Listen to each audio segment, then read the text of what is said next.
David and Lisa, it has become an incredibly tense night. We have noticed a lot of the crowd has left and moved over to a different location because about 5 minutes ago they said, we're going to shut this whole city down. So they ran down this ramp over here, and there are still people over here, and they are now blocking the off-ramp of the Parkway. But let's spin this way and show you a different sight. I've talked to so many people out here, particularly drivers stuck in traffic, who have said, this is historical in the sense that they have never seen a protest shut down the Parkway, and it is a very, very diverse group of people. We've got grandparents, parents, children, teenagers. There's a grandma with her baby right there, another woman, and then let's walk over here. And they have all held signs in hand like this that read, Black Lives Matter, no justice, no peace, Black Lives Matter, and they are calling for change. They want an ongoing investigation into what happened, and everyone that I have talked with out here has shared the same message, that they're not happy about what has transpired with Antwon Rose. They say that shooting was not justified, that he should have never been shot 3 times. Now we're just providing the facts and information here. We're not siding with anybody, but let's move down this way. The Parkway, as you can see, remains closed. A lot of folks have their cell phones out, hands up in the air, hands pumped. And look at this, we've got a couple medics sitting right here on the berm, a sight that you normally would never see. And then several semi-truck drivers on the other edge. I'm hopping this barrier right now. Jamie, are you good? Jamie, you can stay on that side. And I just want to show you guys more people over here. This guy is out of his car, sitting here. Sir, how long have you been stuck here for? I'm coming closer. Say it for me. How long have you been stuck here? I think we've been here for about 3 hours. Where's your mind at right now? Is you're just trying to get home, I assume? Where are you trying to go? We all got deliveries to make. So you've just been waiting? Yep. What's going to happen now? Have you have any thought of turning around in the opposite direction? I mean, are you even able to? We're not going to turn around. Just waiting. Yep. Thank you, sir. We appreciate it. You know how long you're going to be here? I asked them, and he just asked me as well. What was your name, by the way? My name's Jill. Jill. Mike. Hey, from Mike. Channel 11, WPXI. How do you do? I asked them, and they said we're not going anywhere anytime soon. Where do you have to go to? We're going out to Wintersville, Ohio. Okay, so you still got a little bit of a hike here. Walmart's going to have some late water. As you said, Walmart's going to have some late water. Let's spin this way. And Grocery bills are going to be going up, too. He's saying the bills are going to go up, too. Despite waiting here, still in a really great mood. He said, you know what, you just kind of have to wait it out and deal with this, the large crowds of demonstrators.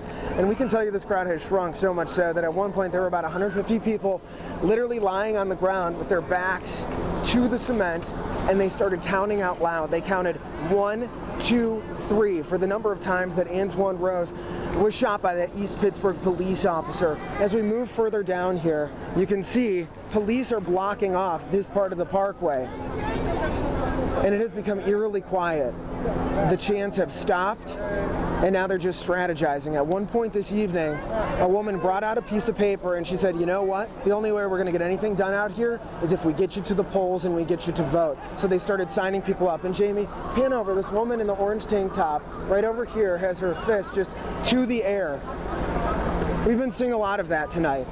And they said, and I think a lot of people at home are probably watching this and saying, you know, like, Mike, Channel 11, you guys are showing these people standing in the middle of the Parkway. What is the purpose of showing this? And I asked them, I said, what is the purpose of this, guys? You know, a lot of people are upset they can't get to their home, they can't get to where they need to go. And they said the only way that we will draw attention to the 17-year-old shooting death is by getting this out there and showing people that his life matters. Now, we talked to a number of folks out here, and you can still see them gathering here in the middle of the Parkway, just sitting here with mom, grandma, and their aunt. And we talked to folks who were stuck in this traffic, and I said, where does your head go? Where does your heart go as this is all unfolding before you? I want you to take a listen to this soundbite right here. I don't blame them. He was a 17-year-old kid. This is what the world's come to. They're making a statement as long as it doesn't get violent. I'm a little scared. You're on a motorcycle. Yeah, we don't even have windows and doors to lock, but who knows what's going to happen. I hope it stays like this. So that was Angel that you just heard from, and she was traveling home from Nitro Circus, and she was with her friend. And I asked her what is going to happen after this. We checked in, she left her bike, we found her, and then she said, you know what, I'm getting out of here, because when you have situations like this, tensions can escalate.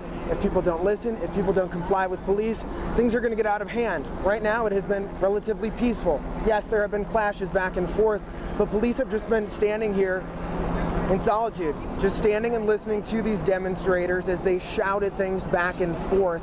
Now, it's been a very, very tense night, and we were all over the place. So Lisa and David, I want to send it back to you because we're just scratching the surface with this right now.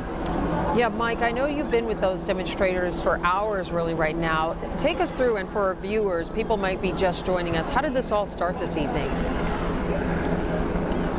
So they wanted to do a balloon release. That's initially what this started out as, and they said, you know, we're going to meet for the second day in a row by the East Pittsburgh Police Station, and then they started marching. So then we started following them. They were on the move, and I want to show you this video. We can pull this up for you guys.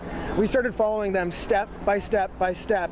This is all along Ardmore in Forest Hills, and as we were following them, we noticed things were getting a little out of hand. They started clashing with motorcyclists. They started clashing with one woman in an SUV. She got out of the car and started yelling back and forth with them. And then I went up to her and I said, ma'am, like, did you ever think you'd be in this situation? She said, no, but I get their frustration. I understand what these people are going through, and yes, they may be taking over the roadways, but we have to do something and we have to work together to try to figure out a solution. I'm seeing a lot of people. Hang on one sec, let's go this way. Let's go this way, sorry. We're gonna go this way because there is now traffic being blocked on this other ramp. Sorry guys, keep on me right now. We're walking down to the exit ramp to get off of the Parkway, and you can see some people are running down here and they're blocking more cars off. So I think a big question tonight, we're now entering night 2 of these demonstrations, and people are asking, when is this gonna end? When is it over? They said, we're live right now, guys. They said we're not ending anytime soon. We have no plans to end this. We're gonna keep it going until our message is heard. And I said, like, give me some context to that. And they said, we're in shifts, we're gonna leave, we're gonna come back, we're gonna get water, but we want our message to be heard because this thing is so important and so vital to us. So we're gonna keep checking in with folks and keep tracking the situation. And of course, we'll have the latest live developments out here. Police are on scene. We do want to report to you that there have been no arrests, but they are now saying, shut it down, shut it down. And you can see he has his megaphone right over here. And these cars are just waiting. One guy is turning out of the way to try to get out of this area. I'm going to send it back to you guys in the studio for now. Reporting live tonight, Mike Holden, Channel 11 News. Over to you guys.